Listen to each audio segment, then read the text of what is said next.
Welcome to the GearVlogz Automotive Podcast, your go-to source for the latest news and insights in the automotive industry. I'm your host, Mario Gear, and in today's episode, we delve into some major developments shaping the automotive landscape. First up, we discuss Tesla's recent decision to trim its electric vehicle output amidst a slowdown in the market. What implications does this have for the EV industry and what factors contribute to this shift? Then we'll explore why Volkswagen election could represent a significant opportunity for the United Auto Workers to achieve a long awaited organizing victory. What's at stake for both the workers and the automotive giant? Next, we'll examine Stellantis' emission deal with California and how it brings much needed clarity for dealers. What are the details of this agreement and how does it impact the future of emission regulations in the automotive sector? Afterwards, we'll take a closer look at Daimler's Truck milestone achievement of connecting over 1 million trucks and buses worldwide. What does this mean for the future of transportation and logistics? Finally, we'll discuss McLaren Group's successful completion of a capital reorganization and the mentioning of their future HPH hyper performance hypercar, I believe is the structure. What does this restructuring mean for the renewal automotive and racing companies' future endeavors? Join us as we unpack these crucial topics and provide expert analysis of the ever evolving automotive industry's landscape. Stay tuned to the GearVlogz Automotive Podcast for all things automotive, right here on your favorite podcast platform. First story up. Tesla trims EV output as market slows. In response to slowdown in the Chinese electric vehicle market, Tesla has made the strategic decision to trim its EV output at its manufacturing plant in China. Despite a 17% increase in passenger vehicle sales across China during the initial 2 months of 2024, Tesla has experienced a decline in shipments, highlighting the challenges faced by EV manufacturer in the dynamic Chinese market.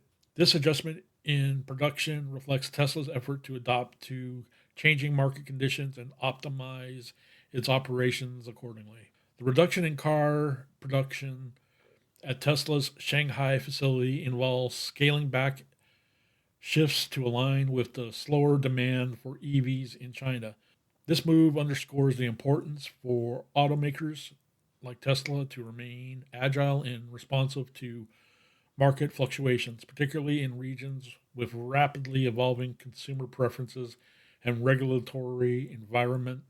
As Tesla navigates these shifts in demand, observers closely monitor the company's strategic and their implications for its performance and market positioning in China's competitive EV landscape. Tesla's decision to trim EV output in China amid slower market growth underscores the broader challenges and opportunities within the global EV industry.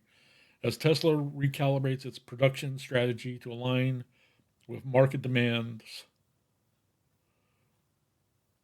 or market dynamics, undoubtedly shape the company's trajectory in China and influence broader trends in the EV sector. So, yeah, what do you guys think about that one? But then again, Tesla's Shanghai plant, couldn't they possibly export those vehicles being produced there to other countries outside of China? Like nearby countries that could be potential opportunities for them. Yeah, what do you guys think? Comment down below on that one.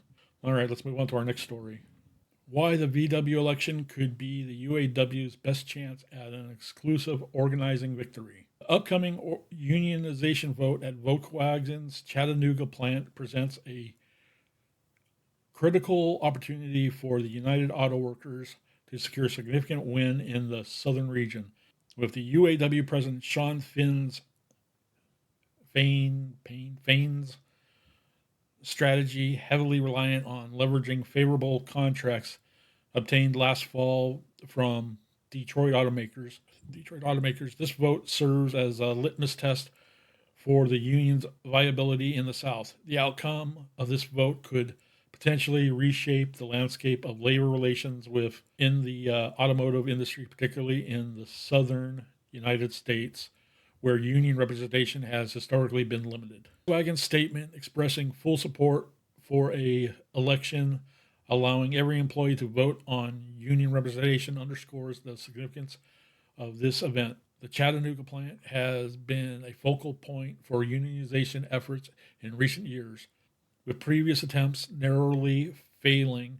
However, the UAW remains undeterred in its pursuit to organize the South and views this vote as a crucial opportunity to achieve its long sought after organizing victory.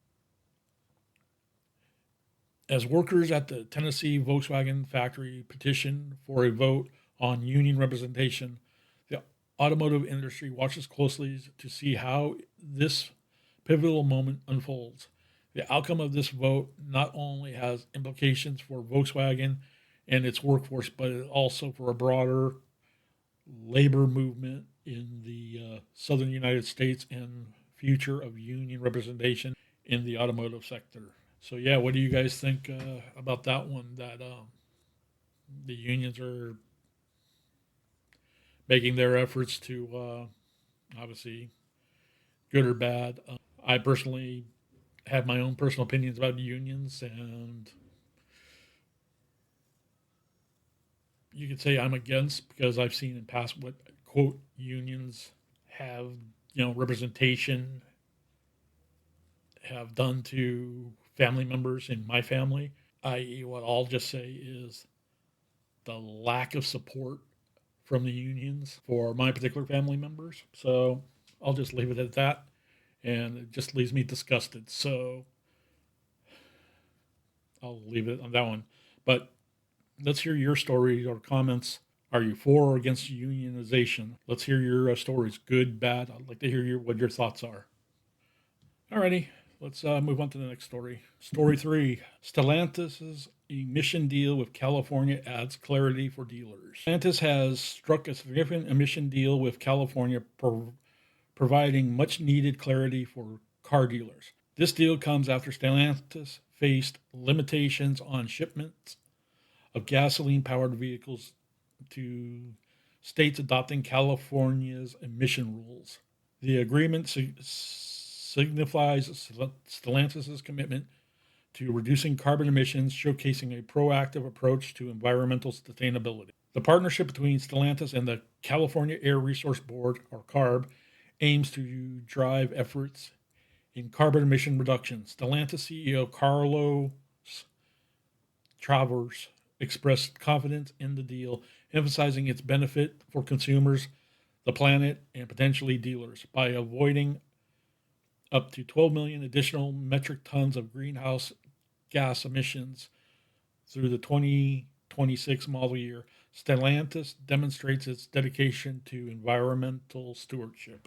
This collaboration underscores the automotive industry's transition towards cleaner technology and regulatory compliance, with Stellantis providing proactive steps to align with California's clean car standards. The deal sets a precedent for other automakers to follow suit.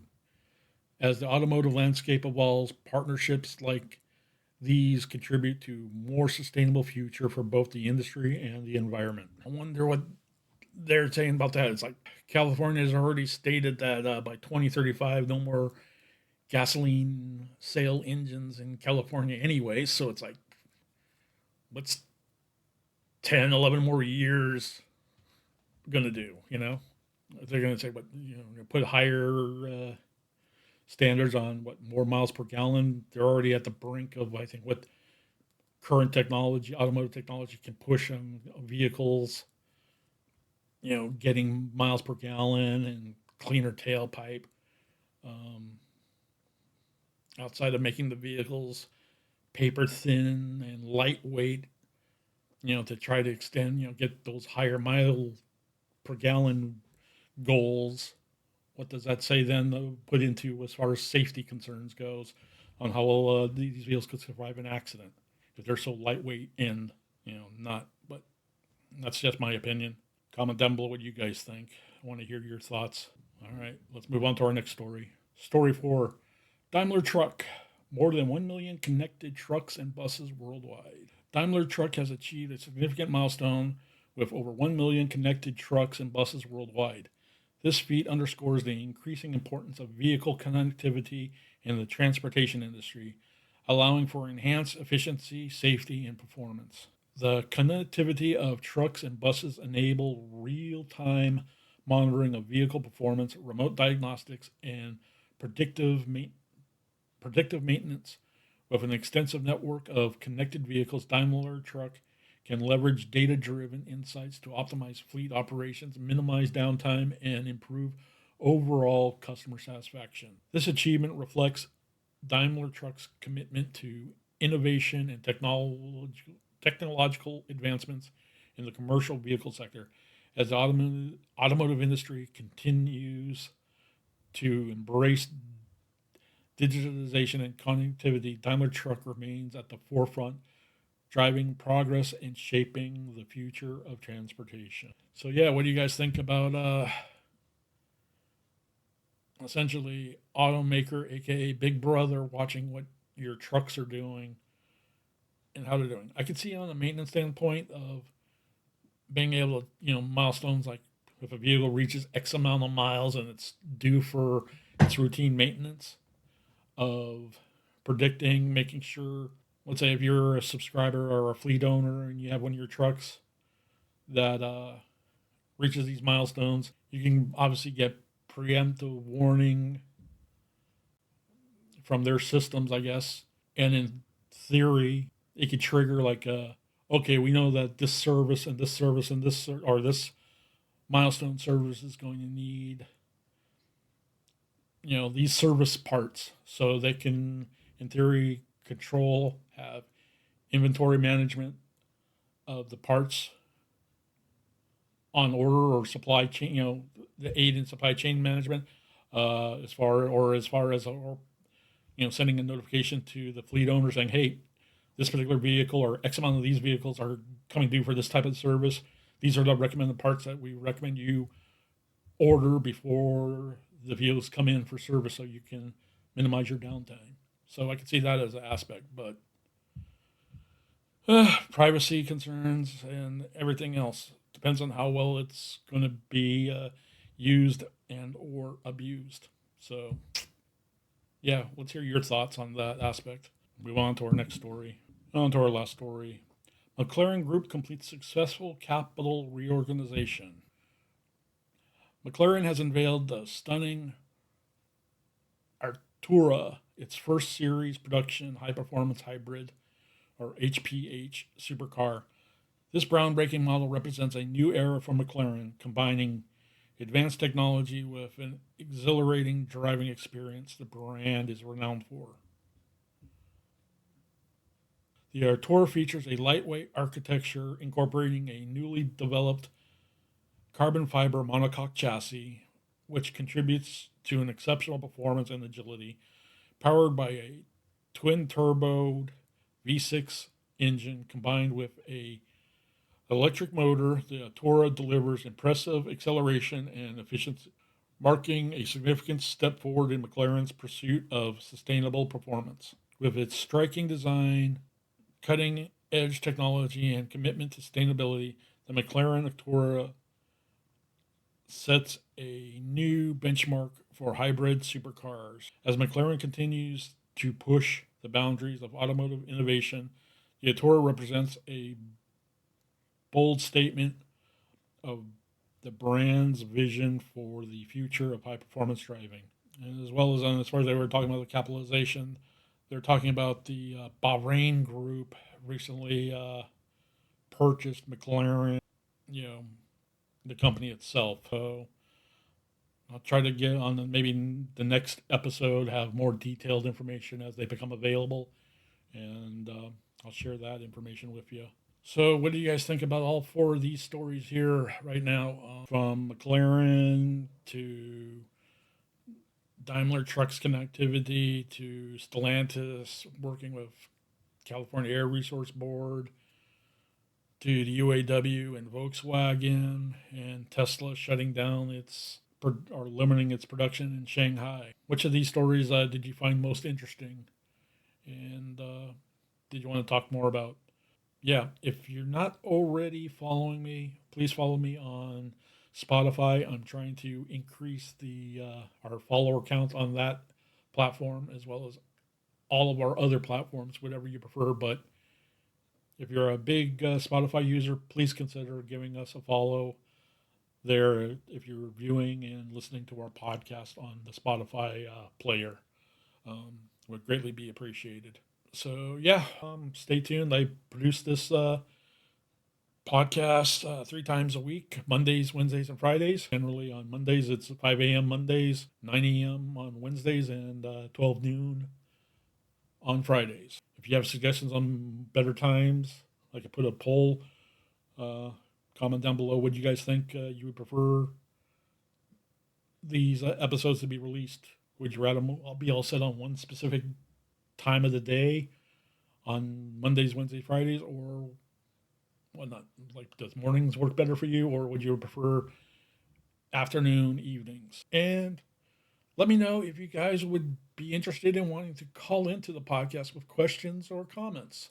Yeah, let me know about that aspect. I've been playing with that idea, and I'm thinking I got my podcast studio set up to where should be able to take callers' requests and comments live, or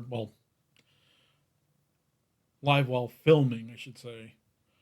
I'm a little hesitant pulling the trigger on doing a live stream of call-in shows because of some potential risks, and I'll leave it at that. So, yeah, that's about it. Yeah, leave me a comment down below. Good, bad, whatever. I want to hear your thoughts. And I'm in the works with a couple sponsors that you may be hearing about in the near future. So stay tuned for that. Till then, see you next time.